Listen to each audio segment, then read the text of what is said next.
You pick up your phone, and there it is, their name. After all that silence, after everything, they actually sent you a message. You read it once, you read it twice, you check the timestamp, you start obsessing over how to reply because this really feels like the moment everything changes.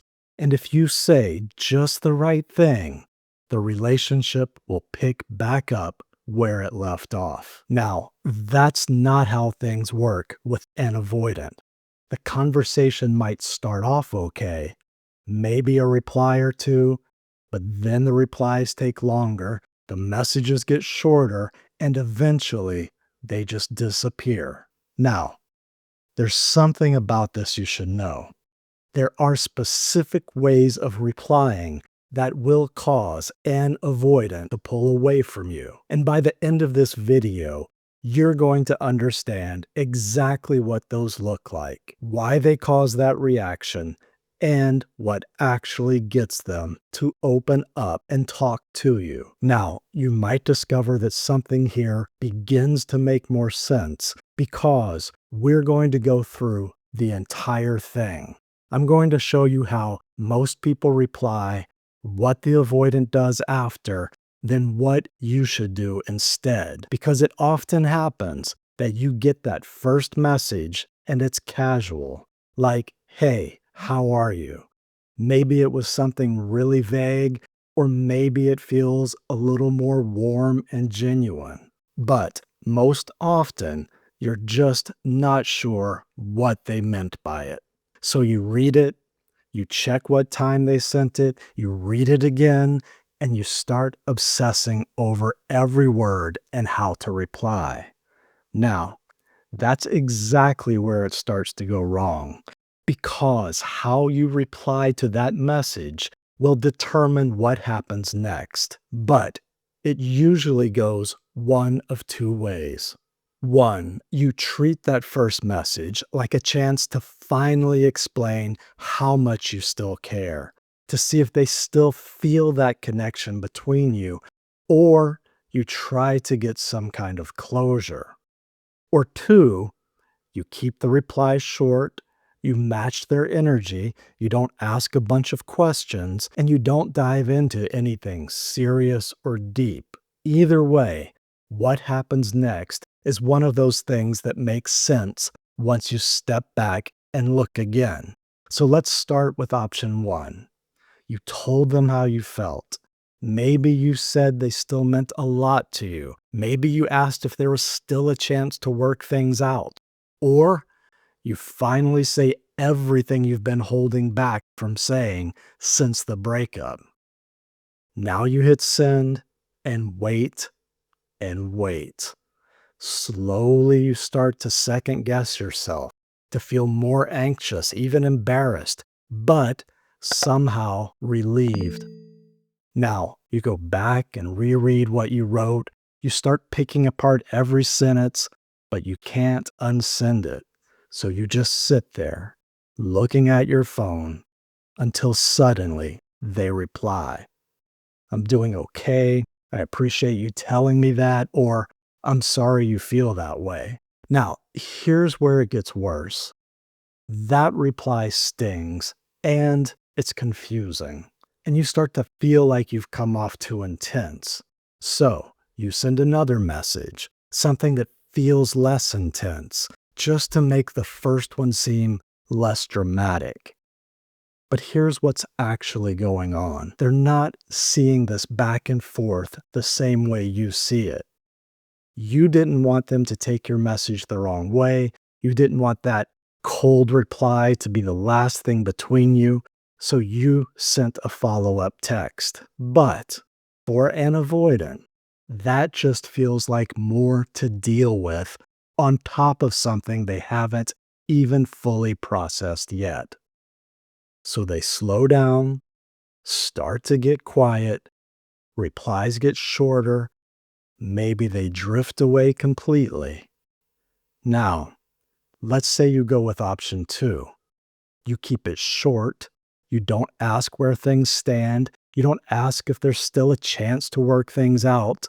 You just reply with the same energy and leave it there. Now, you might begin to feel strange, like you're not putting enough effort in, or that you're being too casual until they reply. Then you feel relieved, maybe even a little surprised, because you didn't expect that not bringing up the relationship would actually keep the connection alive.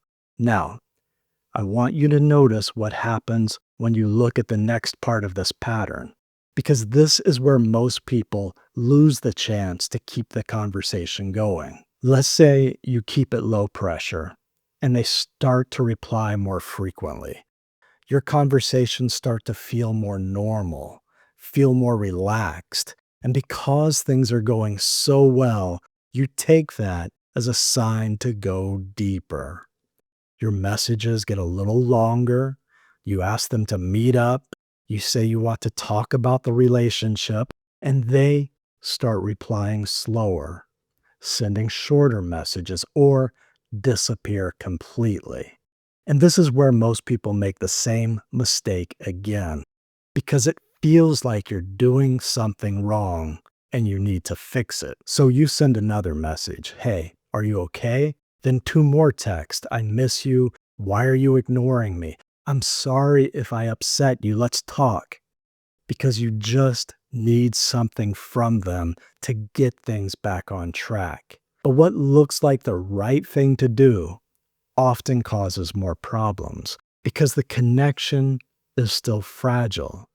And the more you pressure them, the more you text them, the more they feel overwhelmed, start to second guess things, and pull away. So let me give you a clear way to think about this. When an avoidant texts you first, your reply has one job: make it easy for them to respond. That's it. This is not the moment to fix the relationship. It's not the moment to find out where things stand. Your only goal is to make it simple for them to send the next message. Now, here's how you do that.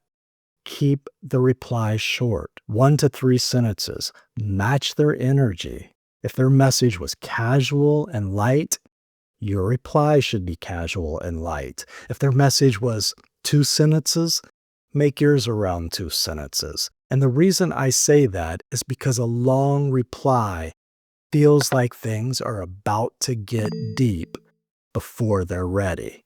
And that pressure alone is enough to make them pull away. So just let go of the need to do too much. Continue to stay calm. Talk about what you've been doing lately. Talk about something you have in common, like a show you both watch. Just do not talk about the breakup yet. Don't mention how much you missed hearing from them. Don't ask what their message meant or where things stand between you. None of that belongs in this first reply. If you text and they don't reply right away, it's okay. Leave it alone. Do not send a follow-up text. For many people, a second text to soften the first one or to check if they're okay just doubles the emotional weight and triggers their stress response. So let the reply sit. Give them time to just settle down, relax, and come back on their own. Now, here's what that actually looks like in practice. They send a, "Hey, how have you been?" You say, "Pretty good, actually. Been keeping busy. How about you?" That's it. Nothing about the relationship. No questions about what their message meant. You don't have to tell them how glad you are to hear from them. The general rule you want to follow here is this: just short, calm, easy to respond to replies for now. Nothing they have to process emotionally before they can respond. Now, if you need a clear way to handle this, I put together the no contact safety net just for you. It shows you what to do in no contact, what to say if they reach out again, and how to handle any mistakes that you make. The link is below if you need that help. Now, if you get this part right, keeping it short, keeping it calm, making it easy, then you'll notice something is starting to shift. They start coming back more consistently. The conversations feel more relaxed. They start reaching out first, and you no longer feel like you're one mistake away from losing them. Now, that's not the relationship being fixed yet, but this is the foundation you need before anything else can happen. This is how you keep the door open long enough to allow that connection to grow strong again. Now, there's something unexpected that happens after this stage. Once the conversation starts flowing again, once things are starting to feel normal and you've reconnected, that's when a specific behavior starts to appear. And you're going to notice them starting to pull away again, even though you're starting to connect again on a deeper level. And if you don't know why that happens, it's going to feel like you did something wrong. And you're back at square one. But you're not. It's actually a predictable part of how avoidants process reconnection. And there's a specific reason it happens. That's exactly what I cover in the next video, why your avoidant ex pulls away again after reconnecting. Watch that next, because what you learn there changes how you see this entire thing.